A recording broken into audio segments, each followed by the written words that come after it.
ME 303 thermal engineering heat transfer जो subject है उसमें आज हम 6.4 topic overall heat transfer coefficient के बारे में क्या करेंगे, स्टडी करेंगे। तो जैसा कि चित्र में दिखाया गया है कि एक सॉलिड वॉल है जिसकी थिकनेस डेल्टा है और इसके लेफ़्ट साइड के अंदर हॉट फ्लूइड है जिसका टेम्परेचर T है और राइट साइड में कोल्ड फ्लूइड है जिसका टेम्परेचर TB है। लेफ़्ट साइड के अंदर जो हॉट फ्लूइड और जो सॉलिड वॉल है उसके बीच का इंटरफेस टेम्परेचर T1 है और राइट साइड के अंदर जो सॉलिड वॉल है और कोल्ड फ्लूइड है उसके बीच का इंटरफेस टेम्परेचर T2 है। तो TA से T1, T1 से T2 और T2 से TB टेम्परेचर क्या कर रहा है, वेरी कर रहा है। तो जो सॉलिड वॉल है जिसके लेफ़्ट साइड में हॉट फ्लूइड है उसकी वजह से हॉट फिल्म लेयर बन जाएगी जिसका कि convective heat transfer coefficient HA है और राइट साइड के अंदर जो हॉट सॉलिड वॉल के पास में जो कोल्ड फ्लूइड है उसकी वजह से यहाँ पर फिल्म बन जाएगी जिसका कि फ्लूइड कोफिशिएंट जो है convective heat transfer coefficient HB है। इसी डायग्राम को हमने क्या किया है, इलेक्ट्रिकल एनालॉजी के थ्रू बताया गया है कि हमने इसमें रेजिस्टेंस बनाया RT1, देन रजिस्टर बनाया RT2, देन रजिस्टर बनाया RT3। RT1 जो है वो convective heat transfer coefficient convection की वजह से जो रेजिस्टेंस है उसको शो कर रहा है और RT2 है जो है सॉलिड वॉल की वजह से जो रेजिस्टेंस है उसको शो कर रहा है। RT3 जो है वो जो सॉलिड और कोल्ड फ्लूइड के बीच में जो लेयर उसकी वजह से जो रेजिस्टेंस है उसको शो कर रहा है। सिमिलरली जो टेम्परेचर है वो RT1 के रेस्पेक्ट में कितना है, TA और T1 है। RT2 के रेस्पेक्ट में T1 और T2 है और R3 के रेस्पेक्ट में T2 और TB है। और इसमें जो हीट फ्लो हो रही है वो कितनी हो रही है, Q फ्लो हो रही है। तो हमने ये लिखा है कि when a moving fluid comes in contact with a stationary surface a thin boundary layer develops adjacent to the wall and in this layer there is no relative velocity with respect to surface। इसका क्या मतलब है कि जब भी कोई solid wall की contact के अंदर फ्लूइड लेयर आती है, कोई मूविंग फ्लूइड आता है तो उस पर क्या बन जाती है, एक लेयर बन जाती है जिसको कि हम क्या बोलते हैं, बाउंड्री लेयर बोलते हैं। और इस बाउंड्री लेयर के अंदर कोई रिलेटिव वेलोसिटी नहीं होती with respect to surface. In a heat exchange process this layer is called stagnant layer. इसको अगर हीट ट्रांसफर या हीट एक्सचेंज प्रोसेस के रेस्पेक्ट में बोलेंगे तो इसको अपन क्या बोलते हैं, इस लेयर को स्टैग्नेंट लेयर बोलते हैं। And heat flow in this layer is converted both by the conduction and convection process. Since thermal conductivity of fluid is low, the heat flow from the moving fluid of the wall is mainly due to the convection। तो जैसे कि हमने diagram में बताया है कि जो solid wall है उसके एक तरफ हॉट लिक्विड फ्लो हो रहा है, दूसरी तरफ कोल्ड फ्लूइड फ्लो हो रहा है। तो जो हॉट फ्लूइड की वजह से एक लेयर बन जाती है सॉलिड और फ्लूइड के बीच में जिसको कि अपन स्टैग्नेंट फिल्म कहते हैं। और इसी तरह से सॉलिड और कोल्ड फ्लूइड के बीच में एक स्टैग्नेंट फिल्म बन जाती है। इसको हम बाउंड्री लेयर भी बोलते हैं। अब जब ये लेयर इस सरफेस पर बन चुकी है लेफ़्ट साइड और राइट साइड के अंदर, तो इस लेयर से जो हीट ट्रांसफ़र होता है वो दोनों तरह से ही होता है, both by the conduction and convection process. Conduction से भी होगा और कन्वेक्शन प्रोसेस से भी होगा। तो जैसे हमने बताया था जो लिक्विड है अगर सेम फ्लूइड है तो उसमें कंडक्शन प्रोसेस से होता है और जब मीडियम हमारा चेंज हो जाता है सॉलिड टू लिक्विड या लिक्विड टू सॉलिड तो हमारा मोड ऑफ हीट ट्रांसफर क्या हो जाता है, चेंज हो जाता है कन्वेक्शन के अंदर। तो इसलिए यहाँ पर लिक्विड भी है और लिक्विड और सॉलिड का इंटरफेस भी है, इसलिए यहाँ पर हीट ट्रांसफर दोनों से ही होगा, कन्वेक्शन और कंडक्शन से। Since the thermal conductivity of the fluid is low, the heat flow from the moving fluid of the wall is mainly due to the convection। जैसा कि हम जानते हैं जो फ्लूइड होता है उसकी कंडक्टिविटी क्या होती है, कम होती है, इसलिए कंडक्शन की वजह से होने वाला जो हीट ट्रांसफर इसमें कम होगा और मेनली जो हीट ट्रांसफर होगा वो किसकी वजह से होगा, कन्वेक्शन की वजह से होगा। That's why we are writing thermal conductivity of fluid is low, the heat flow from the moving fluid of the wall is mainly due to the convection. और देन हम जैसे कि जानते हैं न्यूटन रिकमेंड लॉ क्या होता है, Q बराबर HA TS माइनस TF। जब भी सॉलिड से लिक्विड में या लिक्विड सॉलिड में हीट ट्रांसफर होता है तो उसका फार्मूला क्या होता है, Q बराबर HA TS माइनस TF। ये न्यूटन रिकमेंड लॉ कहलाता है। उसमें Q क्या है, the rate of the convective heat transfer between a solid boundary and adjacent fluid. जो भी हीट ट्रांसफर हो रही है ड्यू टू द कन्वेक्शन की वजह से सॉलिड और एडजेसेंट लिक्विड के बीच में। देन TS क्या है, temperature of the wall surface, जो वॉल है उसका कितना टेम्परेचर है। TF क्या है, temperature of the hot fluid, hot moving fluid, जो हॉट मूविंग फ्लूइड है उसका टेम्परेचर कितना है, TF है। And A is the area expose to the heat transfer, कितना एरिया जो है वो कि हीट ट्रांसफर के कॉन्टेक्ट में आ रहा है। Area expose to the heat transfer के लिए कितना एरिया एक्सपोज हो रहा है, दैट इज़ द A। तो यहाँ पे Q बराबर कितना हो जाएगा, हम इस Q को लिख सकते हैं। तो Q बराबर हमारे पास क्या हो गया, HA bracket TS minus TF। हमको इस तरह से लिख सकते हैं Q बराबर TS minus TF divided by 1/HA। हमको इस तरह से लिख सकते हैं। तो हम जैसे कि पढ़ चुके हैं पहले भी फॉर इक्वेशन के अंदर, Q बराबर क्या होता है, T1 minus T2 divided by RT। RT क्या था, थर्मल रेजिस्टेंस है। तो उसको अगर इससे कंपेयर करें तो RT बराबर कितना आ जाएगा, 1/HA। तो 1/HA क्या हो गया, thermal resistance of the film heat transfer process. 1/HA क्या हो गया, thermal resistance of the film heat transfer process. Then the heat transfer through a wall separating two moving fluid involves, जो कि हमने पढ़ा है, हम इसमें लिख सकते हैं the heat transfer through a wall separating the two moving fluid involves, पहला flow of the heat from the fluid of high temperature to the wall.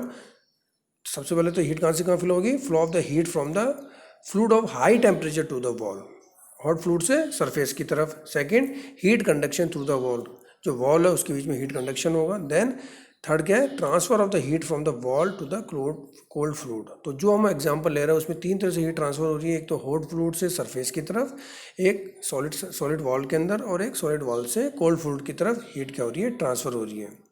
तो अगर हम अंडर स्टेडी स्टेट कंडीशन की बात करें, अंडर स्टेडी स्टेट कंडीशन की बात करें तो Q बराबर जो सॉलिड हॉट फ्लूइड से सॉलिड के अंदर हीट ट्रांसफर हो रही है वो कितनी हो जाएगी, Q बराबर HA, जैसा हमने पढ़ा अभी जो भी हमने निकमेन लॉ पढ़ा था, कितना, TS माइनस TF। तो उसी के अंदर अगर हम वैल्यू पुट करें तो TS तो क्या है, सॉलिड का टेम्परेचर कितना है, हम इसको लिख सकते हैं कितना, HAA bracket TA minus T1। अगर हम हॉट फ्लूइड का टेम्परेचर तो ले रहे हैं TA, और जो सॉलिड वाला है उसका टेम्परेचर कितना ले रहे हैं, T1 ले रहे हैं। तो TA कितना, हॉट फ्लूइड का टेम्परेचर, और T1 क्या है, सॉलिड वॉल का टेम्परेचर। तो हम ले लेते हैं TA माइनस T1। तो हमने यहाँ पे Q बराबर लिख दी HA TA माइनस T1। इसी तरह से सॉलिड वाल की बात करें तो Q बराबर कितना हो जाएगा, हम जानते हैं फॉरियर इक्वेशन से, KA T1 minus T2 divided by delta, हमने फॉरियर इक्वेशन से लिख दिया। थर्ड, सॉलिड वाल से लिक्विड कोल्ड फ्लूइड की तरह लिखेंगे तो कितना आ जाएगा, HBA bracket T2 minus TB, T2 minus TB, ये हमने क्या लिख दिया, कोल्ड फ्लूइड के लिए लिख दिया। और हम जानते हैं कि अंडर स्टेडी स्टेट कंडीशन के अंदर Q बराबर क्या रहेगा, तीनों के लिए ही कांस्टेंट रहेगा। जितना हीट ट्रांसफर हॉट फ्लूइड से सॉलिड वाल, और सॉलिड वाल के अंदर एंड सॉलिड वाल से कोल्ड फ्लूइड के अंदर हीट ट्रांसफर होगा, वो सब क्या रहेगा, सेम रहेगा।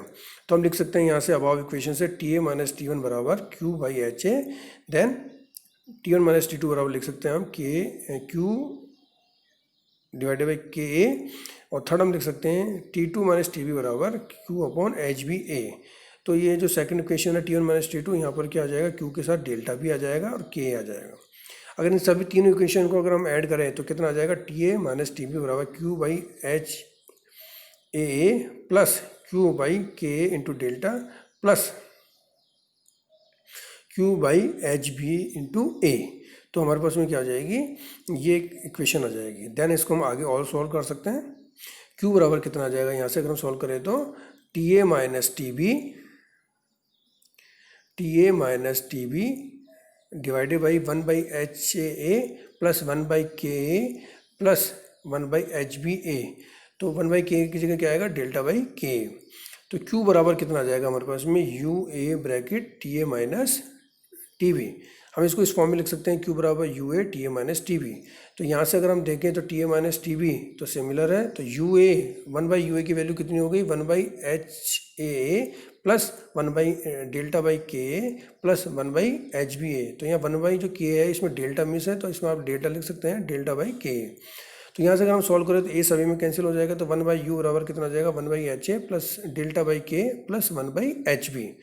तो यहाँ पर ये जो u लिखा है हमने जो इक्वेशन आई थी अभी ऊपर, जो ऊपर टॉप पे लिखी है, q बराबर T A minus T B divided by 1/h plus delta by K A plus 1/h, इसको हमने किस फॉर्म में लिख दिया, q बराबर U A T A minus T B. तो जनरल जो हीट ट्रांसफर इक्वेशन होती है उस फॉर्म में हमने लिख दिया इसके अंदर। तो इसमें जो u हो गया उसकी वैल्यू हमने निकाल ली, 1/u बराबर 1/ha plus 1/k plus 1/hb। तो इसमें u क्या है, ये ओवरऑल हीट ट्रांसफर कोफिशिएंट, जिसको कि हम कैलकुलेट करना चाहते थे। It represent the intensity of the heat transfer from one fluid to another through a wall separating them. तो हमने देखा कि हमने हॉट फ्लूइड से कोल्ड फ्लूइड की तरह, जिसका टेम्परेचर टी से लेकर टीवी तक वेरी कर रहा है, और हॉट फ्लूइड किससे पास हो रहा है, एक सॉलिड वॉल से पास हो रहा है। अगर ऐसी कंडीशन है तो उस केस के अंदर जहाँ पर different different thermal resistance use हुए, कंडक्शन और कन्वेक्टिव रेजिस्टेंस यूज हुए, वहाँ पर हम क्या कर सकते हैं, ऐसे केस के अंदर हम क्या निकाल सकते हैं, ओवरऑल हीट ट्रांसफर कोफिशिएंट निकाल सकते हैं। तो U बराबर क्या हो गया, ओवरऑल हीट ट्रांसफर कोफिशिएंट। देखिए H तो क्या डिफरेंट है, कन्वेक्टिव हीट ट्रांसफर कोफिशिएंट है, U क्या है, ओवरऑल हीट ट्रांसफर कोफिशिएंट, जब कंडक्शन और कन्वेक्शन दोनों का क्या हो, मिक्स रूप हो। तो it represent the intensity of the heat transfer from one fluid to another through a wall separating them. इसके अंदर हम लिख सकते हैं, the overall heat transfer coefficient is particularly useful with case of composite valves such as design of structure valves for boilers, refrigerators and design of heat exchanger।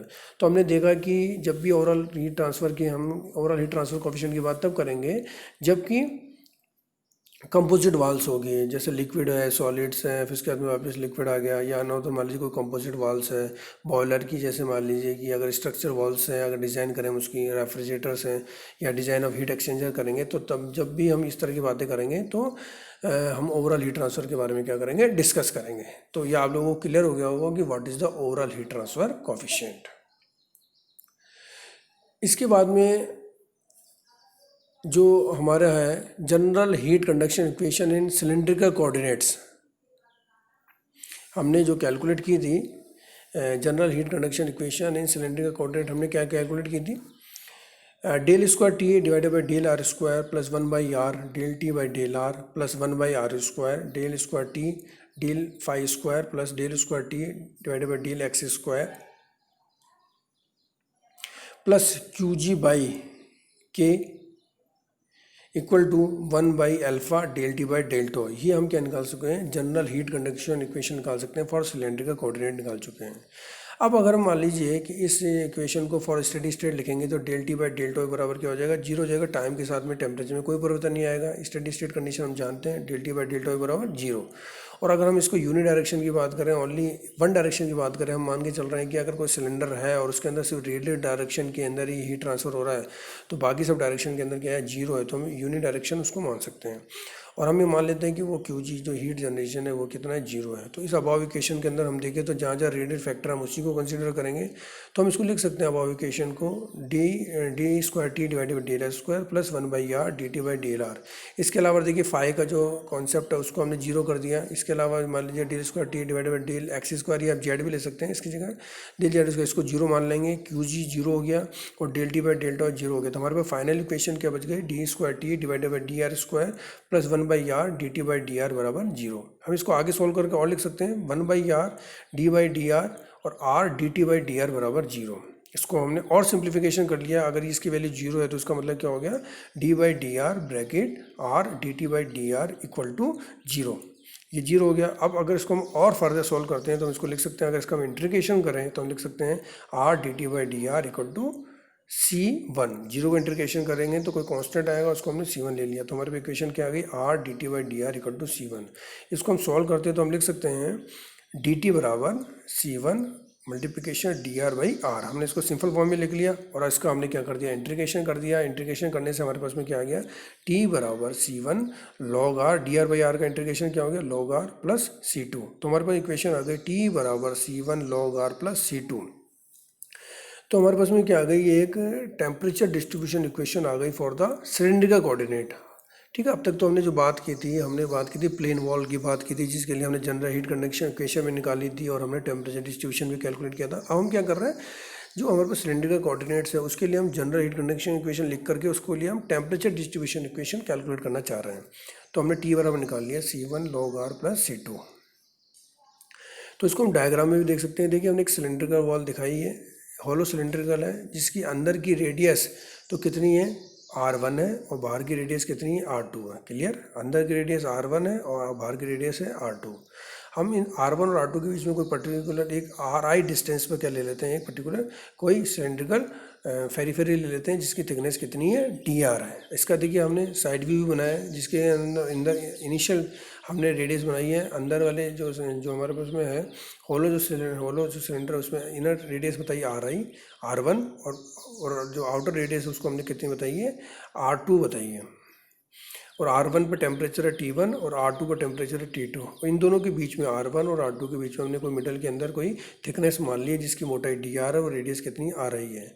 और ये जो cylinder wall है इसमें से क्या हो रहा है, कोई फ्लूइड अगर फ्लो हो रहा है तो हम ये देखना चाह रहे हैं कि उसका टेम्परेचर डिस्ट्रीब्यूशन क्या होगा। तो जो सिलेंडर जो होलो है उसके बीच में से क्या हो रहा है, फ्लूइड हॉट फ्लूइड फ्लो हो रहा है। तो और इसका अंदर का टेम्परेचर है T1, बाहर का टेम्परेचर है T2। तो T1 से लेकर T2 पर हीट क्या होगी, फ्लो होगी और वो सिर्फ क्या होगी रेडियल डायरेक्शन के अंदर ही होगी।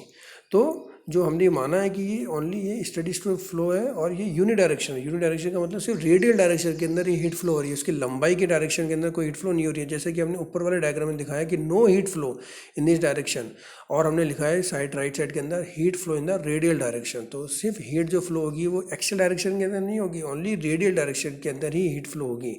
तो ये यूनिडायरेक्शन हो जाएगा। तो इससे हमारे पास बाउंड्री कंडीशन आ गई कि एट R बराबर अगर मान लीजिए R1 है तो वहाँ टेम्परेचर कितना है T बराबर T1। और अगर हमारे पास रेडियस R बराबर R2 है तो वहाँ टेम्परेचर कितना हो गया T बराबर T2, हमारे पास टेम्परेचर हो गया। अब इन दोनों वैल्यूज़ को अगर हम पुट कर देते हैं, हमारे पास में जो इक्वेशन आई थी T बराबर C1 log R plus C2, इसमें अगर हम पुट कर देते हैं तो पुट करने के बाद में हमारे पास C1 C2 की वैल्यूज़ हो जाएगी। और उस C1 C2 की वैल्यूज़ को हम वापस अगर हम T बराबर C1 log R plus C2 के अंदर पुट करेंगे तो हमारे पास में एक टेम्परेचर डिस्ट्रीब्यूशन इक्वेशन आ जाएगी। और वो इक्वेशन जो आएगी वो किस तरह से होगी, T minus T1 divided by T2 minus T1 equal to log R by R1 divided by log R2 by R1। वापस रिपीट करते हैं हम इसको, T minus T1 divided by T2 minus T1 equal to log R by R1 divided by log R2 by R1। तो ये हमारे पास में क्या आ गई, temperature distribution equation for the cylindrical coordinates. Clear, तो ये हो गई। इसके बाद हम जानते हैं कि फोरियर इक्वेशन क्या होती है, Q बराबर माइनस का KA dt बाई DR। तो हमारे पास Q बराबर हो गया माइनस का KA dt बाई DR। तो हमारे पास जो टेम्परेचर इक्वेशन आई थी यहाँ से हम क्या निकाल लेंगे, T निकाल लेंगे। तो T कितना जाएगा, log R by R1 divided by log R2 by R1 multiplication T2 minus T1 और प्लस T1। तो यहाँ से हम इसका क्या कर लेंगे, डिफ्रेंशिएशन कर देंगे, dt बाई DR हम क्या निकाल लेंगे। तो ये हमारे पास कितना आ जाएगा, T1 plus bracket T1 minus T2 divided by log R2 by R1 log R1 minus T1 minus T2 log R divided by log R2 by R1। इसको हम क्या करेंगे, इस वैल्यू को dt बाई DR को हम फोरियर इक्वेशन के अंदर जो ऊपर वाली फर्स्ट जो टॉप पर लिखी हुई है उसके अंदर क्या कर देंगे, पुट कर देंगे। तो Q बराबर कितना आ जाएगा, माइनस का KA डी बाई DR। और यहाँ से हम dt बाई DR किया तो वैल्यू dt बाई DR की वैल्यू हम क्या कर देंगे, इसके अंदर पुट कर देंगे। तो dt बाई DR की वैल्यू हम यहाँ से पुट कर देते हैं तो कितना जाएगा T1, ये वैल्यू हमने पुट कर दी। इसके बाद में हम इसको सॉल्व करेंगे तो Q बराबर कितना जाएगा, माइनस का KA की वैल्यू हमने रख दी सिलेंड्रिकल के कितना होगा 2 पाई RL। और हमने इस बाकी इक्वेशन को क्या कर लिया, सॉल्व कर लिया। इस बाकी इक्वेशन को हम सॉल्व करेंगे तो हमारे पास कितना आ जाएगा, minus T1 minus T2 divided by R log R2 by R1। इसको हमने और फर्दर सॉल्व कर दिया तो Q बराबर कितना आ गया, 2 पाई KL और T1 माइनस T2 माइनस से माइनस कैंसिल हो गया, T1 minus T2 divided by log R2 by R1। और R से R कैंसिल हो गया तो फाइनल इक्वेशन हमारे पास कितनी आ गई, 2 पाई KL T1 minus T2 divided by log R2 by R1। इसको हम इस सिंपल फॉर्म में लिख सकते हैं, T1 minus T2 divided by log R2 by R1 divided by 2 pi KL। तो Q बराबर हमारा फाइनल कितना आ गया, T1 minus T2 divided by log R2 by R1 divided by 2 pi KL। तो हम जानते हैं फोरियर इक्वेशन से Q बराबर कितना होता है, T1 minus divided by RT। तो यहाँ पर RT की वैल्यू कितनी आ गई, log R2 by R1 divided by 2 pi KL। तो आर टी बराबर आ गया हमारे पास में log R2/R1 divided by 2πkl। तो ये थर्मल रेजिस्टेंस आ गया, क्या आ गया, thermal resistance for the cylindrical coordinate. तो हमने जो पूर्व के अंदर जो सिलेंड्रिकल कोऑर्डिनेट्स के लिए जनरल हीट कंडक्शन इक्वेशन निकाली थी, जो पहले के लेक्चर में हमने निकाली थी, उसी से हमने क्या निकाल लिया, उसके आगे हम उसको सॉल्व करके for the study state, for the uni direction, for no heat generation के लिए सॉल्व करके हमने क्या निकाल लिया, एक तो टेम्परेचर डिस्ट्रीब्यूशन इक्वेशन निकाल ली और दूसरा हमने थर्मल रेजिस्टेंस की वैल्यू निकाल ली। तो ये हमने सिंपल सिलेंडर के लिए निकाली है। अगर मान लीजिए सिलेंडर की लेयर मल्टी लेयर होती, एक सिलेंडर है, हॉलो सिलेंडर है, उसके ऊपर एक लेयर और सिलेंडर की हो जाए, मान लीजिए कोई पाइप है, उस पाइप के ऊपर अगर मान लीजिए कि हम एक अनोदर इंसुलेशन की लेयर लगा दें तो वो क्या हो जाएगा, मल्टी लेयर हो जाएगा। तो ऐसे काफ़ी सारी लेयर एक पाइप के ऊपर हम लगा सकते हैं। तो उसी का हमने एक सिंपल एग्जाम्पल लिया है मल्टी लेयर का। तो उसमें हमने क्या किया है कि R1 R2 वाला जो सिलेंडर था, इसके ऊपर एक अनोदर लेयर लगा दी हमने R3 की, ठीक है। तो R1 जो पहले जो सिलेंडर था उसकी कंडक्टिविटी कितनी थी, K1 थी, और जो उसके ऊपर अनोदर हमने मटेरियल लगा दिया उसकी कंडक्टिविटी कितनी है, K2 है। इसी का हमने साइड भी देखा है कि इनर रेडियस तो R1 है, जो अंदर वाला सिलेंडर है उसकी रेडियस R2 है, इसी के ऊपर एक अनोदर लेयर लगा दी जिसकी की रेडियस कितनी है, R3 है। R1 पर टेम्परेचर T1 है, R2 पर टेम्परेचर T2 है और R3 पर टेम्परेचर कितना है, T3 है। R1 वाले जो इनर सिलेंडर उसकी कंडक्टिविटी K1 है और आउटर जो लेयर लगाई है उसकी कंडक्टिविटी कितनी, K2 है। और हीट क्या हो रही है, रेडियली फ्लो हो रही है, Q। तो इसका हम अगर इलेक्ट्रिकल एनालॉजी के अंदर अगर हम सर्किट बनाए तो बना सकते हैं RT1 और RT2। तो इनर सिलेंडर जो है उसका रेजिस्टेंस कितना हो गया, RT1, और टेम्परेचर वेरी हो गया कितना, T1 से लेकर T2 तक, T1 से लेकर T2 तक। और उसके बाद में जो इसके बाद में हमने जो लेयर लगाई है उसका रेजिस्टेंस कितना हो गया, RT3, RT2, और उसमें टेम्परेचर वेरी कर रहा है T2 से लेकर के T3 तक, और इसमें कंप्लीट में हीट फ्लो हो रही है कितनी, Q। तो हमने इलेक्ट्रिकल एनालॉजी का एक मल्टी लेयर का हमने क्या बना दिया, एक सर्किट बना दिया। तो यहाँ पर जो Q होगा वो कितना होगा, देखिए इनिशियल टेम्परेचर है T1 और लास्ट का टेम्परेचर है T3। तो फाइनल जो हमारा Q आएगा इसके अंदर वो कितना आएगा, T1 माइनस का T3 डिवाइडेड बाई, और दोनों रेजिस्टेंस के सीरीज़ के अंदर है तो दोनों का सम। और जैसे कि हम जानते हैं सिलेंडर के केस में RT बराबर कितना होता है, log R2/R1 divided by 2πkl। तो इनर सिलेंडर के लिए कितना हो जाएगा, log R2/R1 divided by 2πk1l, क्योंकि इनर जो सिलेंडर उसकी कंडक्टिविटी कितनी है, K1 है, तो 2πk1l प्लस इसके ऊपर अनोदर लेयर लगा दी जिसकी कंडक्टिविटी K2 है और उसकी रेडियस बन गई R3। तो इसके लिए आउटर रेडियस तो हो गई R3 और इनर रेडियस कितनी हो गई R2। तो इसके लिए रेजिस्टेंस कितना हो जाएगा, log R3/R2 divided by 2πk2l। तो सीरीज़ के अंदर था इसलिए तो रेजिस्टेंस क्या हो गया, ऐड हो गया, और रेजिस्टेंस का जो फार्मूला था log R2/R1 divided by 2πkl। इसमें हमको ये ध्यान रखना है कि R2 तो क्या है, आउटर सिलेंडर की रेडियस है, सिलेंडर की आउटर रेडियस है, और R1 सिलेंडर की इनर रेडियस है। तो जब हम T1 निकाल रहे हैं तो उस केस के अंदर R2/R1 आएगा, और जब हम RT2 निकाल रहे हैं तो उस केस के अंदर R3/R2 आएगा। तो Q बराबर फाइनल हमारे पास में आ गया कितना, T1 माइनस का T3 divided by log R2/R1 divided by 2πk1l plus log R3/R2 divided by 2πk2l। तो ये हमने क्या निकाल लिया, एक सिलेंडर के केस के लिए जो कि मल्टी लेयर है उसके लिए हमने क्या निकाल लिया, हमने हीट फ्लो रेट कैलकुलेट हमने कर लिया। इसके बाद में अगर हम कंडक्शन थ्रू अ स्फीयर की बात करें, जैसे कि हमने क्या निकाला था पहले पूर्व के अंदर, हीट कंडक्शन इक्वेशन स्फीयर के लिए निकाली थी, तो कितनी आई थी, 1/r² del by del R square bracket R² del T by del R plus 1/r² sine square theta del square T del square phi plus 1/r² sine theta del by del theta bracket sine theta del T by del theta plus QG by k equal to 1/α del T by del tau. ये हम पूर्व में क्या निकाल चुके हैं, इस conduction equation for sphere calculate कर चुके हैं। तो अब सिमिलरली हम जैसे सिलेंडर के लिए किया था उसी तरह अगर हम इसके अंदर करें, फॉर स्टेडी स्टेट के लिए del T by del tau बराबर 0 हो जाएगा। रेडियल डायरेक्शन के लिए हम कैलकुलेट करेंगे वन डायरेक्शन के लिए, और QG बराबर 0 हम लेते हैं। तो इस इक्वेशन को हम सिंप्लीफाई लिख सकते हैं 1/r² del by del R D by D R bracket R² del T by del R बराबर 0। अनोदर जो भी फैक्टर होंगे, फाई वाला 0 हो जाएगा, थीटा वाला 0 हो जाएगा, QG 0 हो जाएगा और del T by del tau बराबर 0 हो जाएगा। तो सिंपल इक्वेशन आ गई हमारे पास ये। इसको और हम सिंपल फॉर्म में लिख सकते हैं D by D R bracket R² D T by D are बराबर 0। इसको अगर हम सॉल्व करें तो लिख सकते हैं, इसका इंटीग्रेशन करें तो हम लिख सकते हैं R² D T by D R equal to C1, 0 का इंटीग्रेशन C1। तो हम इसको लिख सकते हैं dt बराबर C1 multiplication dr by R²। इसी का अगर हम इंटीग्रेशन करें तो हमारे पास में t बराबर कितना आ जाएगा, C1 divided by -1/r plus C2। तो हमारे पास में क्या आ गई, ये एक टेम्परेचर डिस्ट्रीब्यूशन इक्वेशन आ गई फॉर द स्फीयर। इसमें C1 और C2 क्या अननोन है, इसको हमको कैलकुलेट करना है। इसके लिए हम क्या निकालेंगे, बाउंड्री इक्वेशन निकालेंगे। तो हमने क्या निकाला, एक स्फीयर का डायग्राम बनाया जो कि होलो स्फीयर है। इसकी इनर रेडियस कितनी R1 है, जिस पर टेम्परेचर T1 है, और एक आउटर रेडियस है जिसकी रेडियस R2 है, टेम्परेचर T2 है। इसके बीच में हम क्या ले लेते हैं, एक पर्टिकुलर थिकनेस की लेयर ले लेते हैं जिसकी थिकनेस dr है, जो कि r डिस्टेंस पर है। तो बाउंड्री इक्वेशन हमारे पास में क्या हो गई, r बराबर R1 जो रेडियस है उस पर टेम्परेचर है, T बराबर T1, और r बराबर R2 पर थिकनेस पर रेडियस पर जो टेम्परेचर है T बराबर वो क्या होगा, T2। इन दोनों वैल्यूज़ को अगर हम यहाँ पुट कर देते हैं, T बराबर C1 multiplication -1/r plus C2 के अंदर, तो हमारे पास C1 और C2 की वैल्यूज आ जाएगी। और C1 और C2 की वैल्यू को हम दोबारा पुट करेंगे इस टेम्परेचर डिस्ट्रीब्यूशन में। तो फाइनल हमारे पास में जो टेम्परेचर डिस्ट्रीब्यूशन की इक्वेशन आएगी वो कितनी आ जाएगी, T-T1 divided by T2 - T1 equal to 1/r - 1/r1 divided by 1/r2 - 1/r1। इसको हम सिंपल फॉर्म में लिख सकते हैं क्या, R2/r multiplication r - r1 divided by R2 - r1। तो ये हमारे पास क्या आ गई, टेम्परेचर डिस्ट्रीब्यूशन की इक्वेशन आ गई। तो यहाँ से हम T बराबर लिख सकते हैं कितना, T2 - T1 bracket 1/r - 1/r1 divided by 1/r2 - 1/r1 plus T1।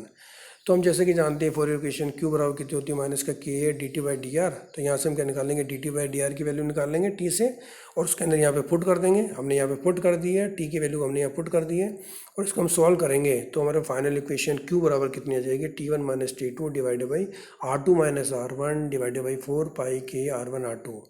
तो ये जो वैल्यू आ गई है, जैसे कि हम जानते हैं Q बराबर क्या होता है, T1 - T2 divided by RT। तो ये जो RT की वैल्यू कितनी आ गई इसमें, R2 - R1 divided by 4πk R1 R2। तो हमने क्या निकाल लिया, थर्मल रेजिस्टेंस निकाल लिया फॉर द स्फीयर।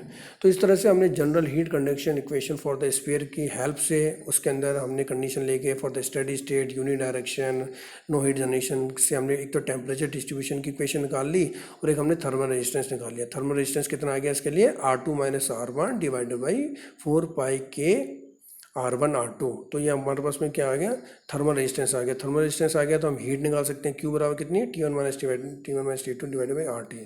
तो अब तक हमने क्या निकाल लिया, प्लेन वॉल के लिए थर्मल रेजिस्टेंस और temperature distribution equation, then cylindrical के लिए टेम्परेचर डिस्ट्रीब्यूशन इक्वेशन और थर्मल रेजिस्टेंस, और स्फीयर के लिए थर्मल टेम्परेचर डिस्ट्रीब्यूशन इक्वेशन और रेजिस्टेंस। तो हम इसकी क्या निकाल लेते हैं, कंपेरेबल एक टेबल बना लेते हैं।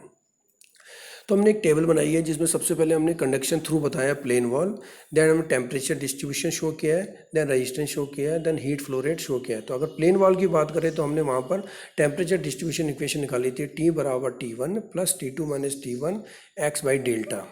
तो यहाँ पर थर्मल रेजिस्टेंस हमने निकाला था, कितना आ गया था, डेल्टा/K। और थर्मल रेजिस्टेंस पता है तो हीट फ्लो रेट कितनी हो जाएगी, T1 - T2 divided by RT। तो उससे क्या आ गया, K T1 - T2 divided by delta. Then अभी हमने सिलेंड्रिकल के लिए निकाला है टेम्परेचर डिस्ट्रीब्यूशन कितना, T - T1 divided by T2 - T1। तो ये कितना आया था, log R/R1 divided by log R2/R1। ठीक है, तो ये टेम्परेचर डिस्ट्रीब्यूशन है।